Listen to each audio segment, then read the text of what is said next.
জীবনটা বড্ড অদ্ভুত, তাই না? কখনো কখনো খুব চেনা মানুষগুলো আমাদের এমনভাবে অচেনা করে দেয় যা আমরা কল্পনাও করতে পারি না। কিন্তু এই সব কিছুর মাঝেও কি নিজের মনের শান্তিটুকু হারিয়ে ফেলা ঠিক? বাংলা শান্তি।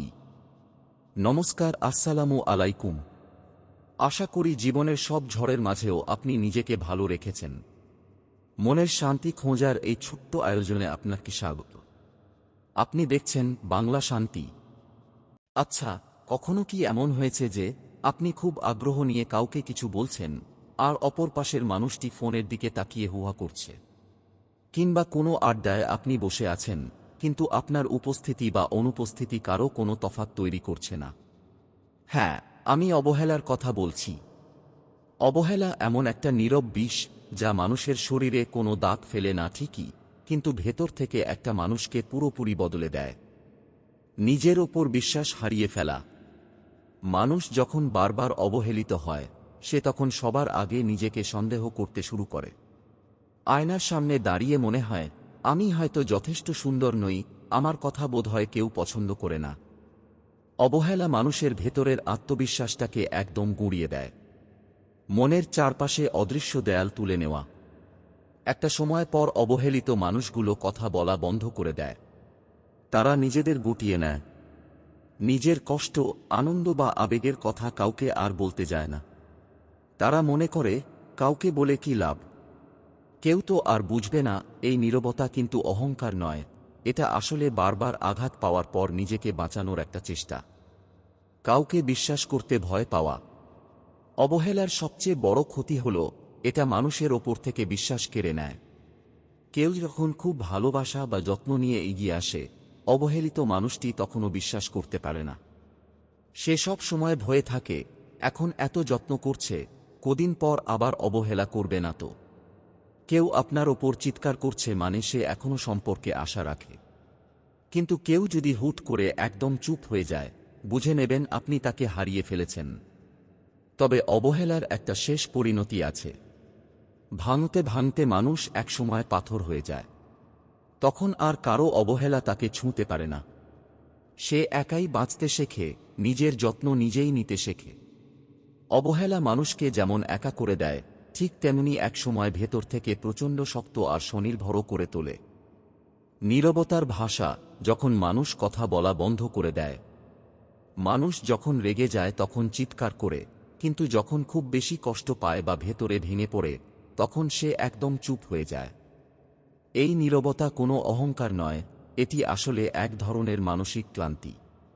ফেসবুকে শত বন্ধু, তাও কেন আমরা এত একা? আধুনিক জীবনের একাকিত্ব।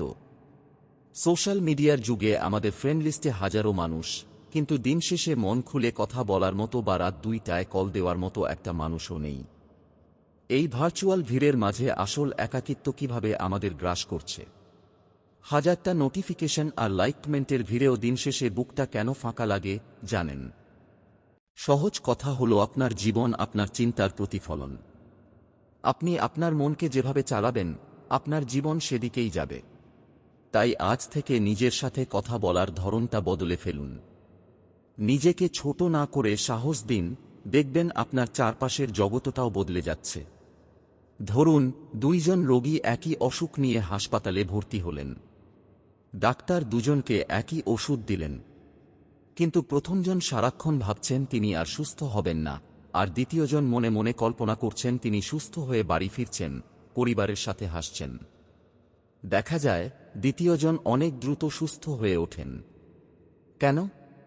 কারণ আমাদের মন যখন বিশ্বাস করে যে শরীর সুস্থ হচ্ছে, তখন সে শরীরের ভেতর এমন কিছু কেমিক্যাল তৈরি করে যা ওষুধকেও হার মানায়।